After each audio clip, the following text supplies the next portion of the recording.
এখন তোর খেলার টাইম? হ্যাঁ, খেলার টাইম এখন? কটা বাজে এখন? তোর জন্য কেউ ঘুমাবে না? হ্যাঁ, ঘুম নেই চোখে? সারাদিন ঘুমাবি আর বদমাইশি রাত্রিবেলা? ঘুম নেই?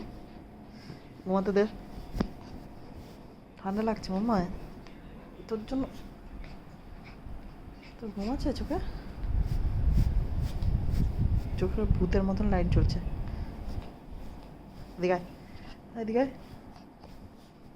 চাদরটা ছিঁড়ে যাবে কিন্তু। যেরকম জ্বালায় রাত্রিবেলা, সবাই দেখো রাত্রিবেলা এরকম জ্বালাবে আর সারাদিন ঘুমাবে। পাপা, তোর জন্য এসি চালাতে হয়েছে, আমার ঠান্ডা লাগছে। তোমরা সবাই ঘুমিয়ে পড়ো, গুড নাইট। আর এই মহারানী আজকে ঘুমাতে দিচ্ছে না। আজকে কি প্রায় করে এরকম। রাত্রি কটা বাজে একটু দেখে নি, 11:56, মানে 12টা বাজতে যায় রাত। আর ওর এখন খেলা। এই ঘুমাবো না? ঘুমাবো না? কটা বাজে? অন্ধকার বাইরে।